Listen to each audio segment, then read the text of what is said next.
গ্যাসের অভাবে বন্ধ হয়ে গেছে ১৩৮০ মেগাওয়াট ক্ষমতা সম্পন্ন ঘোড়াশাল তাপবিদ্যুৎ কেন্দ্র। ৩ বছর ধরে ধুঁকতে থাকা দেশের বৃহত্তম বিদ্যুৎ কেন্দ্রটির ৭ নম্বর ইউনিটটি বন্ধ হয়ে যায় গেল জুলাই মাসে। এর মধ্য দিয়ে পুরোপুরি অচল হয়ে যায় নরসিংদীর এই কেন্দ্রটির বিদ্যুতের উৎপাদন। ৭৪ সালে উৎপাদনে আসে দেশের বৃহত্তম ঘোড়াশাল তাপবিদ্যুৎ কেন্দ্রটি। ১, ২ ও ৬ নম্বর ইউনিটের লাইফ টাইম শেষ হওয়ার আগেই স্থায়ীভাবে বন্ধ ঘোষণা করে কর্তৃপক্ষ। বর্তমানে ৩ নম্বর ইউনিটটিও সংস্কারের কারণে সাময়িক বন্ধ রাখা হয়েছে। তবে ৪, ৫ ও ৭ নম্বর ইউনিট পুরোপুরি সচল থাকলেও গ্যাসের অভাবে বন্ধ রয়েছে উৎপাদন। উৎপাদন বন্ধ থাকায় কারখানা যন্ত্রাংশ যেমন নষ্ট হচ্ছে, তেমনি অন্তত ১৩৮০ মেগাওয়াট বিদ্যুৎ মিলছে না গ্রিডে।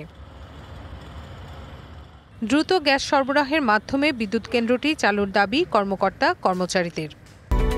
Japan Bangladesh joint venture company JBS holdings limited. Ghorashal বিদ্যুৎ কেন্দ্র ১০৮৬ মেগাওয়াট বিদ্যুৎ উৎপন্ন হতো, সেখানে বর্তমানে আমরা 0 মেগাওয়াট অবস্থায় আছি। এর উত্তরণের পথ একমাত্র গ্যাস।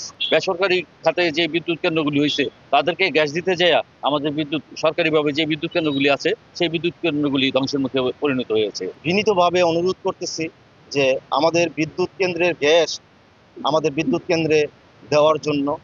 এদিকে সমস্যা সমাধানে প্রকল্প অনুমোদনের জন্য সংশ্লিষ্ট মন্ত্রণালয়ে পাঠানো হয়েছে বলে জানালেন প্রধান প্রকৌশলী।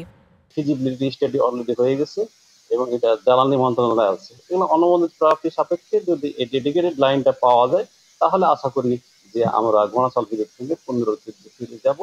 সংশ্লিষ্টরা বলছেন, পুরনো গ্যাস লাইনের সরবরাহের পাশাপাশি নতুন প্রস্তাবিত গ্যাস সঞ্চালন লাইন চালু করা গেলে তাপবিদ্যুৎ কেন্দ্রটি আবারও উৎপাদনে ফিরতে সক্ষম, আর জাতীয় গ্রিডে যুক্ত হতে পারে কাঙ্ক্ষিত বিদ্যুৎ। Rifat Tasnova, DBC news.